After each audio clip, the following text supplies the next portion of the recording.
Hi everyone, welcome to my channel YS Study Hub. So today we have discussed about the topic ఏంటంటే మనకి NDA notification అనేది next year సంబంధించి NDA NA1 సంబంధించిన notification అయితే next ఈ మంత్లో release అవబోతుంది. అది ఎప్పుడంటే చూడండి డిసెంబర్ 11th 2024.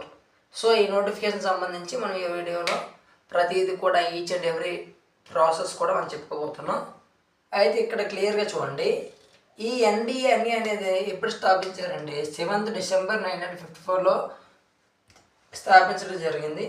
అయితే దీన్ని ఎగ్జామ్ ఎవరు కండక్ట్ చేస్తారంటే మనకి UPSC, that means union public service commission అనేది కండక్ట్ చేస్తుంది.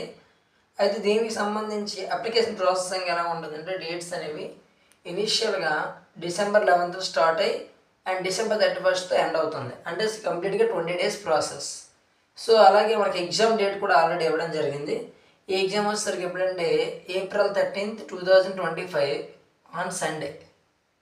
ఓకే, అయితే ఈ ఎన్డీఏ ఎగ్జామ్ ఎందుకు? ఎన్డీఏ ఎగ్జామ్ అనేది ఏంటంటే మనం Indian army, navy, air force సంబంధించి దాంట్లో అడ్మిషన్ పర్పస్గా ఈ ఎన్డీఏ ఎగ్జామ్ అనేది కండక్ట్ చేస్తారు. అయితే ఇందులో మెయిన్ ప్లేట్ ఎవరంటే ఎయిర్ ఫోర్స్ సంబంధించి ఎవరు వస్తారంటే ఓన్లీ టాప్ స్టూడెంట్స్ మాత్రం వస్తారు. సెకండ్ మీడియం వల్ల ఎవరంటే నావీలో చేస్తారు. ఇప్పుడు ఎలిజిబిలిటీ చూసుకుంటే మనకి ఎడ్యుకేషన్ క్వాలిఫికేషన్ తీసుకునేసరికి ఇక్కడ ఎలా ఉంటుందంటే ఎన్డీఏకి సంబంధించి for army wing of NDA అంటే నేషనల్ డిఫెన్స్ అకాడమీలో ఆర్మీ వింగ్లో జాయిన్ అయిన వాళ్ళకి ఎలా ఉంటుందంటే క్వాలిఫికేషన్ 12th క్లాస్ పాస్ అయినటువంటి ఎనీ గ్రూప్ అయిన ప్రతి స్టూడెంట్ కూడా ఆర్మీకి ఎలిజిబుల్. నెక్స్ట్ తీసుకుంటే ఎయిర్ ఫోర్స్ అండ్ నావీకి సంబంధించి 12th MPC ఓన్లీ ఎలిజిబుల్. అయితే ఇక్కడ మనకి ఏంటంటే 12th పాస్ అవడమే కాకుండా 12th క్లాస్ ఎవరైతే అపియర్ అవుతున్నారో అంటే ఎవరైతే దానికి ఎంటర్ అయ్యడం కానీ లేదంటే ఆ 12th స్టాండర్డ్ కంటిన్యూ చేసే వాళ్ళ స్టూడెంట్స్ కూడా ఎలిజిబుల్ ఈ ఎన్డీఏకి సంబంధించి. అలాగే ఇక్కడ మనకి నేషనాలిటీ అనగానే ఇక్కడ మెయిన్గా మనకి ఏం చెప్తారంటే సిటిజన్ ఆఫ్ ఇండియా అయి ఉండాలి. అండ్ సెకండ్ థింగ్ ఏంటంటే మేల్ ఫీమేల్ సంబంధించి అన్మ్యారీడ్ పర్సన్స్ మాత్రం ఎలిజిబుల్.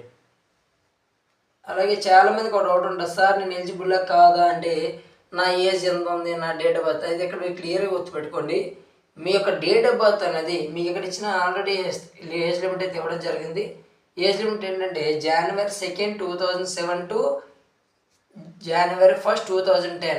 సో ఈ ఏజ్ లిమిట్లో ఎవరైతే age of date of birth ఉంటుందో వాళ్ళు మాత్రమే ఎలిజిబుల్. నెక్స్ట్ ఫిజికల్ ఎలిజిబిలిటీకి వచ్చేసరికి క్లియర్గా చూడండి, మనకి మెయిన్ ఫిజికల్కి వచ్చేసరికి హైట్ తీసుకుంటే సో మినిమం ఎంత ఉండాలంటే 157 ఉండాలి. అది మేల్ పర్సన్స్. అదే ఫీమేల్ పర్సన్కి వచ్చేసరికి ఎంత అంటే 152 centimeters ఉండాలి. అయితే ఎవరైతే పైలట్ మీన్స్ ఎవరైతే పైలట్ ఎంట్రీకి వెళ్ళాలనుకుంటే వాళ్ళు మస్ట్ అండ్ షుడ్గా 160 centimeters అయితే ఇద్దరికి ఉండాలి. అది మేల్ అవ్వచ్చు, ఫీమేల్ అవ్వచ్చు. అయితే చాలామంది డౌట్ ఐ సంబంధించి సైట్ అనేది ఎక్కువ ఉంటే మనం ఎలిజిబుల్లా కాదా? అయితే ఇక్కడ మీకు క్లియర్గా మయోపియా సంబంధించి ఆల్రెడీ మెజర్మెంట్ అయితే ఇవ్వడం జరిగింది. ఎయిర్ ఫోర్స్ ఉన్న వాళ్ళకైతే గ్లాసెస్ అంటే మ్యాక్సిమం వాళ్ళకి ఎంట్రీ అయితే చేయరు నాన్న. అయితే ఎవరు నో గ్లాసెస్, దట్ మీన్స్. అలాగే ఆర్మీలో ఉన్న వాళ్ళకి అయితే ఎలా ఉంటుందంటే -2.5 ఉండాలి రీడింగ్ అనేది. అలా నావీలో ఉన్న వాళ్ళకి ఏంటంటే -0.75 నుంచి 1.5 మిడిల్లో ఉన్న సేఫ్ జోన్లో ఉంటారు. ఇది మన ఫిజికల్ ఎలిజిబిలిటీ. అయితే దీన్ని అప్లై చేయడం కోసం మనకి December 11th నోటిఫికేషన్ అయితే రాబోతుంది. దానికి సంబంధించిన వెబ్సైట్ తీసుకుంటే http://upsconline.nac.in. సో ఈ వెబ్సైట్లోకి వెళ్తే మనం రిజిస్ట్రేషన్ స్టార్ట్ చేస్తే ఆటోమేటిక్గా అవుతుంది. అయితే ఇదే విధంగా మనకి ఎన్డీఏకి సంబంధించి నేనైతే ఆల్రెడీ క్లాస్లో చెప్పడం జరిగింది. ఎన్డీఏకి సంబంధించి మ్యాథ్స్ క్లాస్ ఆల్రెడీ స్టార్ట్ అయింది. సో నా ఛానల్ అయితే వైఎస్ స్టడీ హబ్ని మీరు సబ్స్క్రైబ్ చేసుకోండి. మీకు డైలీ క్లాస్ అయితే ప్రతిరోజు కూడా అప్డేట్ చేయడం జరుగుతుంది. సో నెక్స్ట్ తీసుకుంటే మనకి ఎగ్జామినేషన్ ప్రొసీజర్ అంటే మనకి ఎలా అప్లై చేసిన తర్వాత ఎగ్జామ్ ఎలా కండక్ట్ చేస్తారు దీని గురించి మనకు తీసుకుంటే ఇక్కడ ఏంటంటే 3 categories అయితే ఉంటాయి. First one written test, second one ఏంటంటే SSB interview, third one medical examination. ఈ 3 క్వాలిఫై అయితే మనం ఆటోమేటిక్గా అడ్మిషన్ అయితే అవడం జరుగుతుంది. అయితే ముందుగా రిటర్న్ టెస్ట్ తీసుకుంటే మనకి మెయిన్గా ఒకే రోజులో మనకి 2 పేపర్స్ అని ఎగ్జామ్ కండక్ట్ చేస్తారు. అది మార్నింగ్ సెషన్, ఆఫ్టర్నూన్ సెషన్. ఇక్కడ మ్యాథమెటిక్స్ సంబంధించి తీసుకుంటే ఇక్కడ టోటల్గా ఏంటంటే 120 క్వశ్చన్స్ అయితే ఇవ్వడం జరుగుతుంది ఈ పేపర్లో. అయితే ఇక్కడ మనకి ఒకవేళ క్వశ్చన్ రైట్ అయితే 2.5 మార్క్స్ ఈచ్ వన్, ఒకవేళ రాంగ్ అయితే పెనాల్టీ అయితే ఇవ్వడం జరుగుతుంది. పెనాల్టీ అంటే 0.83. అయితే ఇక్కడ మన టోటల్ ఎన్ని మార్క్స్ అంటే 300 మార్క్స్ ఉంటుంది, 2.5 hours. సిమిలర్గా గ్యాట్ ఎగ్జామ్ అనేది గ్యాట్ మీన్స్ ఏంటి, జనరల్ యాప్టిట్యూడ్ టెస్ట్. దీనికి సంబంధించి 150 క్వశ్చన్స్ అయితే ఇవ్వడం జరుగుతుంది. ఇక్కడ మనకి ఏంటంటే ఒకవేళ రైట్ ఆన్సర్ అయితే 4 మార్క్స్ ఈచ్ వన్, ఒకవేళ రాంగ్ అయితే పెనాల్టీ ఇక్కడ 1.33. సో టోటల్గా మనకి 600 మార్క్స్కి అయితే గ్యాట్ పేపర్ ఉంటుంది. దీనికి కూడా టైం సిమిలర్గా 2.5 hours. అయితే ఇక్కడ సిలబస్ ఏంటి, ఇక్కడ మనకు ముందుగా సిలబస్ అనేటప్పటికి మ్యాథమెటిక్స్ తీసుకుందాం. అయితే మ్యాథమెటిక్స్ సంబంధించి మనకు మెయిన్ ఏంటంటే మనకు ఉన్నటువంటి సిబిఎస్సి సంబంధించి ఎన్సిఆర్టీ క్లాస్ 11, 12 ఈ టూ క్లాసెస్ సంబంధించి ఓన్లీ టెక్స్ట్ బుక్స్ చదువుకుంటే సరిపోతుంది. అయితే దీనికి సంబంధించి అయితే మన యూట్యూబ్ ఛానల్లో క్లాస్ అయితే ఆల్రెడీ స్టార్ట్ అవ్వడం జరిగింది. మీరు సబ్స్క్రైబ్ చేసుకొని ఈ ఛానల్ షేర్ చేయండి, అలాగే షేర్ చేయండి, అలాగే గంట సింబల్ కూడా కొట్టండి. ఆటోమేటిక్ మీ డైలీ నేను చెప్పే ప్రతి క్లాస్ నోట్స్ కూడా మీకు అప్డేట్ అయితే జరుగుతుంది.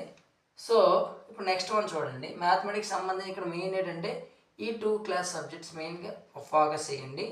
అయితే ఇక్కడ మనకు వచ్చేసరికి 300 మార్క్స్ కాబట్టి ఇక్కడ మనం మెయిన్ క్వాలిఫై అవ్వాలి అంటే మనకి ఎంత రావాలి, మెయిన్ ఎగ్జామ్ అంటే 300కి 75 మార్క్స్ వస్తే సరిపోతుంది. అంటే ఇంచుమించుగా మనకి 30 క్వశ్చన్స్ అటెంప్ట్ చేస్తే క్వాలిఫై అయ్యే అవకాశం ఉంది. అదే సిమిలర్గా తీసుకుంటే మనకి నెక్స్ట్ పేపర్ ఏంటి, గ్యాట్. సో గ్యాట్కి సంబంధించి ఏంటంటే చాలామంది గ్యాట్ అంటే జీకే, ఇంగ్లీష్ ఇవే కాకుండా క్లియర్గా చూడండి. మెయిన్ ఇక్కడ ఏంటంటే 2 కేటగిరీస్ ఉంటాయి. ఫస్ట్ వన్ ఏంటంటే ఇంగ్లీష్. ఈ ఇంగ్లీష్ అనేది intermediate first year and second year both కాంబినేషనే ఉంటుంది. దీని యొక్క స్కోరింగ్ ఎలా ఉంటుందంటే 200 మార్క్స్ ఉంటుంది ఓన్లీ ఇంగ్లీష్ పేపర్. అంటే మనకి ఇచ్చిన 150 క్వశ్చన్స్లో 50 క్వశ్చన్స్ ఇవ్వడం జరుగుతుంది. అలాగే పార్ట్ బికి వచ్చేసరికి ఏంటంటే జీకే, జనరల్ నాలెడ్జ్ అంటాం. ఈ జనరల్ నాలెడ్జ్ అనగానే నార్మల్గా మనకి ఇది యూపీఎస్ లెవెల్ కాబట్టి యూపీఎస్ లెవెల్లో మెయిన్ టఫ్ చేసేది ఏంటంటే జీకే పేపర్. సో దీనికి సంబంధించి దీన్ని క్రాక్ చేయాలంటే మెయిన్ మనం చదవాల్సిన మెయిన్ ఏంటంటే క్లాస్ 11th and 12th సంబంధించి మెయిన్ 2 క్లాస్ సంబంధించి సబ్జెక్ట్స్ అని చదవాల్సిందే. అవి ఏంటంటే first politics, second geography and economy and history. దీంతో పాటు మనం ఏంటంటే ఇంటర్మీడియట్ అండ్ క్లాస్ 11, 12 సంబంధించి physics and as well as also chemistry. So ఇవన్నీ కంప్లీట్ అయిన తర్వాత ఫైనల్ మనం చదవాల్సింది ఏంటంటే కరెంట్ ఈవెంట్స్. అంటే ఇప్పుడు ఏవైతే మన కరెంట్ అఫైర్స్ ఉంటాయో అవన్నీ చదవాలి. ఇవన్నీ చదివితే కానీ మనకి ఇక్కడ దీన్ని క్రాక్ చేయడం. సో ఇప్పుడు మనం చేయాల్సిన మెయిన్ టాపిక్ ఏంటంటే క్లాస్ 11, 12 సంబంధించి ఆల్ సబ్జెక్ట్స్ కూడా క్లియర్ చేస్తే మనం గ్యాట్ పేపర్ కూడా ఈజీగా క్లియర్ చేయొచ్చు. సో ఇవన్నీ కలిపి మనకి ఎన్ని మార్క్స్ ఉంటుందంటే 400 మార్క్స్. అయితే దీనికి సంబంధించి మన కట్ ఆఫ్ మ్యాక్సిమం ఎంత అంటే 150 మార్క్స్ వస్తే మ్యాక్సిమం రీచ్ అయినట్టు.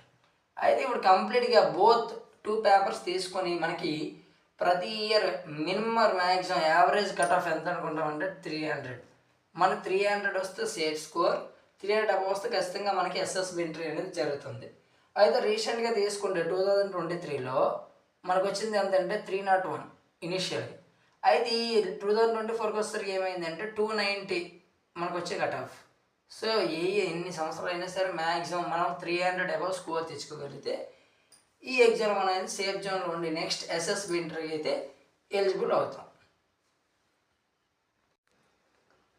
సో ఇప్పుడు మనం సెకండ్ లెవెల్ తీసుకుంటే ఎప్పుడైతే మనం ఎగ్జామ్ క్వాలిఫై అయిపోయామో తర్వాత మనకి ఏంటంటే ఎస్ఎస్బి ఇంటర్వ్యూ అనేది కండక్ట్ చేయడం జరుగుతుంది. దీనికి సంబంధించి స్టాఫ్ సెలక్షన్ బోర్డ్ మనకి యూపీఎస్సీ నుంచి స్టాఫ్ సెలక్షన్ బోర్డు వాళ్ళు దీన్ని కండక్ట్ చేస్తారు. అయితే ఇది మనకి టోటల్గా 900 మార్క్స్ స్కోరింగ్ అయితే ఉంటుంది. ఇది 5 డేస్లో కండక్టింగ్ చేయబడుతుంది. అయితే 5 డేస్లో కూడా డిఫరెంట్ టెస్ట్స్ అనేవి కండక్ట్ చేస్తారు. ఇక్కడ మీకు డెప్త్గా ఎక్స్ప్లెయిన్ చేస్తాను చూడండి. ఫస్ట్ డే 1 రోజు ఏముంటుందంటే ఇనిషియల్గా అఫీషియల్ ఇంటెలిజెన్స్ రేటింగ్ టెస్ట్ అలాగే అంటే అలాగే picture perception test and description test, మొత్తం 3 టెస్ట్స్ కూడా ఇక్కడ జరుగుతాయి. అంటే మనకి ఏదైనా ఒక ఇంటెలిజెన్స్ మీన్స్ ఏంటంటే ఇంతకుముందు జరిగినటువంటి ఏదైనా ఆర్మీకి సంబంధించి మెయిన్ ఆపరేషన్స్ గురించి జరగడం జరుగుతుంది.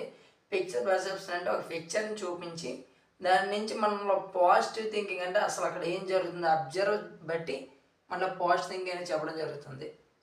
అలాగే డిస్క్రిప్షన్ మీన్స్ కంప్లీట్గా మనకు ఉన్నటువంటి మెయిన్ ఆ డిఫెన్స్ సంబంధించి నాలెడ్జ్ ఏదో ఉంటే ఏదో టాపిక్ ఇచ్చి దాని మీద డిస్క్రిప్షన్ టెస్ట్ కూడా పెట్టడం జరుగుతుంది. ఇది first day. And second day ఏం జరుగుతుందంటే సైకాలజీ టెస్ట్. సైకాలజీ అనగానే సైకలాజికల్గా మనం పాజిటివ్గా ఉన్నామా లేదని టెస్ట్ చేస్తారు. అండ్ థర్డ్ వన్ ఏంటంటే group testing officer test. And fourth day interview. ఫైనల్గా ఫిఫ్త్ డే కాన్ఫరెన్స్. ఈ 5 టెస్ట్స్ సంబంధించి మనకి 900 మార్క్స్ అయితే ఎగ్జామ్ జరుగుతుంది.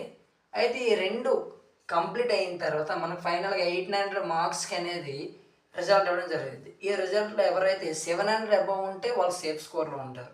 ఎందుకంటే 600 ఉన్నా సరే 600 అబవ్, దట్ మీన్స్ ఏంటి 670 ప్లస్ ఉన్న సేఫ్. సో ఎవరైతే 700 ప్లస్ ఉంటే వాళ్ళు సేఫ్ స్కోర్లో ఉంటారు. ఈ మెరిట్ లిస్ట్లో ఉన్న వాళ్ళకి మాత్రమే ఫైనల్గా వాళ్ళు ఎక్కడికంటే పంపిస్తారంటే మెడికల్ ఎగ్జామినేషన్ అనేది సెండ్ చేయడం జరుగుతుంది. మెయిన్గా చాలామంది స్టూడెంట్స్ అనేవారు ఏం చేస్తున్నారంటే రిజెక్ట్ అయ్యేది ఓన్లీ మెడికల్ ఎగ్జామినేషన్. సో దీనికి సంబంధించి మనం ఏం చేయాలి, మన యొక్క బాడీ పార్ట్స్ ప్రతి ఈచ్ అండ్ ఎవ్రీ పార్ట్ కూడా వాళ్ళు చెక్ చేస్తారు. సో ప్రతి దాన్ని కూడా మనం జాగ్రత్తగా హెల్తీగా చూసుకోగలిగితే ఇక్కడ కూడా ఎగ్జామ్ అనేది క్రాక్ చేసేవచ్చు.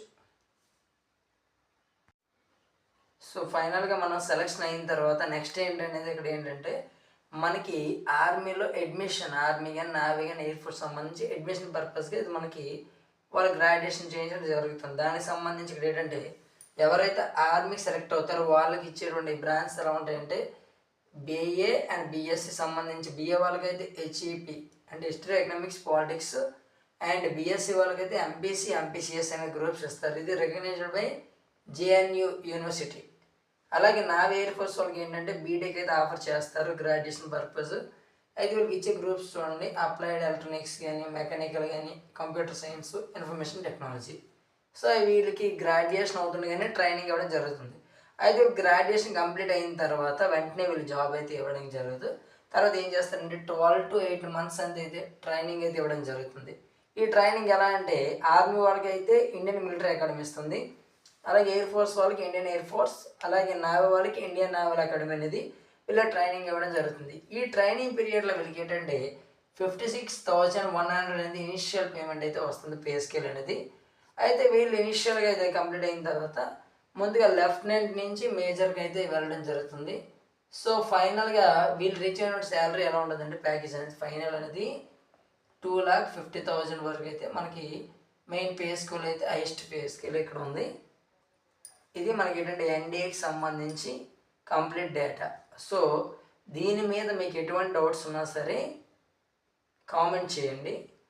సో అలాగే ఇక్కడ మన ఛానల్లో ఎన్డీఏకి సంబంధించి క్లాస్ అయితే ఆల్రెడీ స్టార్ట్ చేయడం జరిగింది మ్యాథ్స్ సంబంధించి. సో ప్రతి ఒక్కరు కూడా మన ఛానల్ సబ్స్క్రైబ్ చేసుకోండి, అలాగే షేర్ చేయండి. అలాగే మనం సబ్స్క్రైబ్ చేసిన తర్వాత కూడా గంట సింబల్ కొడితే నా ఛానల్లో ఉన్నటువంటి ప్రతి అప్డేట్ కూడా మీకు వెంటనే వస్తుంది. Okay, please like and share, subscribe my channel. Thank you.